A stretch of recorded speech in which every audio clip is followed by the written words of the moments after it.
আসসালামু আলাইকুম প্রিয় ভিউয়ার্স, আজকে উপস্থিত হয়েছি গুরুত্বপূর্ণ কিছু আরবি বাক্য নিয়ে। যারা আরব দেশগুলোতে আছেন বা যেতে চাচ্ছেন তাদের জন্য আরবি ভাষা শেখাটা খুবই জরুরি। তাই খুব সহজে ও খুব দ্রুত আরবি ভাষায় কথা বলতে ভিডিওটি শেষ পর্যন্ত দেখুন। ভিডিওটি ভালো লাগলে চ্যানেলটি সাবস্ক্রাইব করে আমাদের সাথেই থাকুন। তুমি আমার টাকা দাও এর আরবি বাক্যটি হবে ইনতা আতি ফুলুস হাক্কি। এখানে ইনতা অর্থ তুমি, আতি অর্থ দেওয়া, ফুলুস অর্থ টাকা, হাগ্গি অর্থ আমার। ইনতাহাতে ফুলুস হাক্কি, তুমি আমার টাকা দাও। পরে জরিমানা আসবে এর আরবি বাক্যটি হবে বাদিন ইজি গারামা। এখানে বাদিন অর্থ পরে, ইজি অর্থ আসা, গারামা অর্থ জরিমানা। বাদিন ইজি গারামা, পরে জরিমানা আসবে। ড্রাইভারের পাশে বসবে না এর আরবি বাক্যটি হবে লাত ইজলিস জেম্বু সাওয়াক। এখানে লাত অর্থ না, ইজলিশ অর্থ বসা, জেম্বু অর্থ পাশে, সাওয়াক অর্থ ড্রাইভার। লাত ইজলিশ জেম্বু সাওয়াক, ড্রাইভারের পাশে বসবে না। তুমি পাগল আমি জানি এর আরবি বাক্যটি হবে ইনতা মজনুন আনা মালুম। এখানে ইনতা অর্থ তুমি, মজনুন অর্থ পাগল, আনা অর্থ আমি, মালুম অর্থ জানা। ইনতা মজনুন আনা মালুম, তুমি পাগল আমি জানি। আমি এখন বাসায় যাব এর আরবি বাক্যটি হবে আলহিনানা রুহ বেদ। এখানে আলহিন অর্থ এখন, আনা অর্থ আমি, রুহ অর্থ যাব, বেদ অর্থ বাসায়। আলহিনানা রুহ বেদ, আমি এখন বাসায় যাব। সমস্যা নাই আমি যাব এর আরবি বাক্যটি হবে মাফি মুশকিলা আনারু। এখানে মাফি অর্থ না বা নাই, মুশকিলা অর্থ সমস্যা, আনা অর্থ আমি, রুহ অর্থ যাওয়া। মাফি মুশকিলা আনারু, সমস্যা নাই আমি যাব। তার সাথে ঝগড়া করো এর আরবি বাক্যটি হবে লেশ হুয়া সাওসা জঞ্জাল। এখানে লেশ অর্থ কেন, হুয়া অর্থ তার, সাওসা অর্থ সাথে, জঞ্জাল অর্থ ঝগড়া করা। লেশ হুয়া সাওসা জঞ্জাল, কেন তার সাথে ঝগড়া করো। তুমি আমার বাসায় আসো এর আরবি বাক্যটি হবে ইনতা তাআল আনা বেত। এখানে ইনতা অর্থ তুমি, তাআল অর্থ আসা, আনা বেত অর্থ আমার বাসায়। ইনতা তাআল আনা বেত, তুমি আমার বাসায় আসো।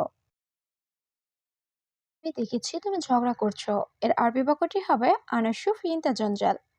এখানে আনা অর্থ আমি, শুফ অর্থ দেখা, ইনতা অর্থ তুমি, জঞ্জাল অর্থ ঝগড়া করা। আনা শুফ ইনতা জঞ্জাল, আমি দেখেছি তুমি ঝগড়া করছো। সে খারাপ লোক এর আরবি বাক্যটি হবে হুয়া নফর খারবান। এখানে হুয়া অর্থ সে, নফর অর্থ লোক, খারবান অর্থ খারাপ। হুয়া নফর খারবান, সে খারাপ লোক। এই লোকটা কে তুমি চিনো এর আরবি বাক্যটি হবে হাদা নফর মিন মালুম ইনতা।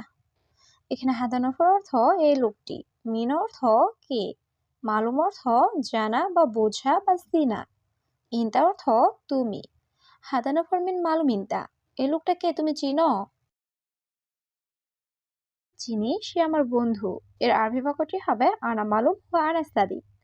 এখানে আনা অর্থ আমি, মালুম অর্থ জানা বা চিনা, হুয়া অর্থ সে, আনা সাদিক অর্থ আমার বন্ধু।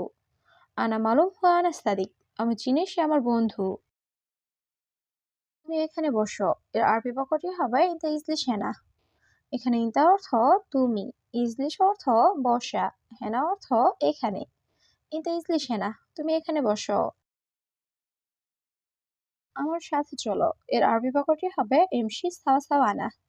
এখানে এমসি অর্থ চলা, সাওয়া সাওয়া অর্থ সাথে, আনা অর্থ আমার। এমসি সাওয়া সাওয়া আনা, আমার সাথে চলো। বন্ধু, তুমি একটু দাঁড়াও এর আরবি বাক্যটি হবে সাদিক ইনতা ওয়াক্কিফ শোয়্যা। এখানে সাদিক অর্থ বন্ধু, ইনতা অর্থ তুমি, ওয়াক্কিফ অর্থ দাঁড়ানো, শোয়্যা অর্থ একটু। সাদিক ইনতা ওয়াক্কিফ শোয়্যা, বন্ধু তুমি একটু দাঁড়াও। আমার কাজ শেষ এর আরবি বাক্যটি হবে সুগল হাক্কি খালাস। এখানে সুগল অর্থ কাজ, হাক্কি অর্থ আমার, খালাস অর্থ শেষ। সুগল হাক্কি খালাস, আমার কাজ শেষ। আজ মাছ রান্না করব এর আরবি বাক্যটি হবে আলিম তাব্বাক সামাক। এখানে আলিম অর্থ আজ, তাব্বাক অর্থ রান্না করা, সামাক অর্থ মাছ। আলিম তাব্বাক সামাক, আজ মাছ রান্না করব।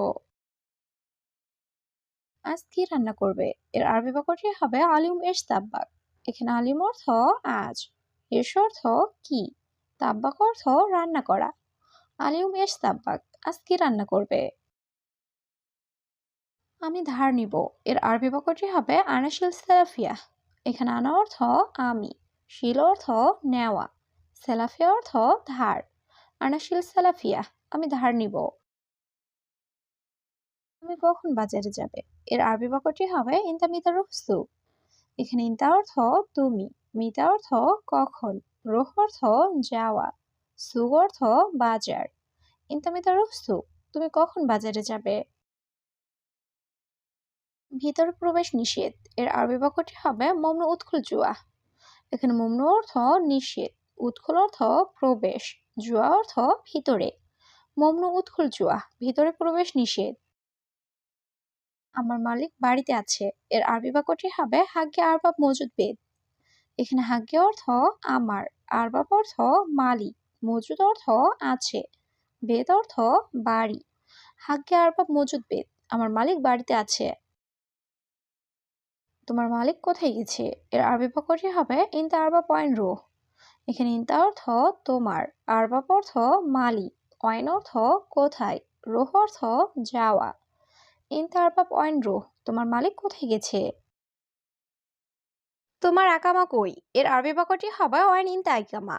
এখানে ওয়াইন অর্থ কোথায় বা কই, ইনতা অর্থ তোমার, ইকামা অর্থ আকামা। ওয়াইন ইনতা ইকামা, তোমার আকামা কই? আমার আকামা শেষ। এর আরবি বাক্যটি হবে ইকামা আনা খালাস। এখানে ইকামা অর্থ আকামা, আনা অর্থ আমার, খালাস অর্থ শেষ। ইকামা আনা খালাস, আমার আকামা শেষ। কখন নতুন করবে? এর আরবি বাক্যটি হবে মিতা সউই জেদিদ। এখানে মিতা অর্থ কখন, সউই অর্থ করা, জেদিদ অর্থ নতুন। মিতা সউই জেদিদ, কখন নতুন করবে? তুমি চুপ করো। এর আরবি বাক্যটি হবে ইনতা উস্কুত। এখানে ইনতা অর্থ তুমি, উস্কুত অর্থ চুপ করা। ইনতা উস্কুত, তুমি চুপ করো। কাজ নাই, টাকা কোথায় পাবো? এর আরবি বাক্যটি হবে শুগল মাফি ওয়াইন হাতছাল ফুলুস। এখানে শুগল মাফি অর্থ কাজ নাই, ওয়াইন অর্থ কোথায়, হাতছাল অর্থ পাওয়া, ফুলুস অর্থ টাকা। শুগল মাফি ওয়াইন হাতছাল ফুলুস, কাজ নাই, টাকা কোথায় পাবো? কারণ আমার টাকা দরকার। এর আরবি বাক্যটি হবে আসানা আবগা ফুলুস। এখানে আসান অর্থ কারণ, আনা অর্থ আমার, আবগা অর্থ লাগবে বা দরকার, ফুলুস অর্থ টাকা। আসান আনা আবগা ফুলুস, কারণ আমার টাকা দরকার। আমি আকামা বানাবো। এর আরবি বাক্যটি হবে আনাস্তাবি ইকামা। এখানে আনা অর্থ আমি, ছবি অর্থ করা বা করব বা বানাবো, ইকামা অর্থ আকামা। আনাস্তাবি ইকামা, আমি আকামা বানাবো। মালিকের টাকা লাগবে। এর আরবি বাক্যটি হবে কফিল আবগা ফুলুস। এখানে কফিল অর্থ মালিক, আবগা অর্থ লাগবে, ফুলুস অর্থ টাকা। কফিল আবগা ফুলুস, মালিকের টাকা লাগবে।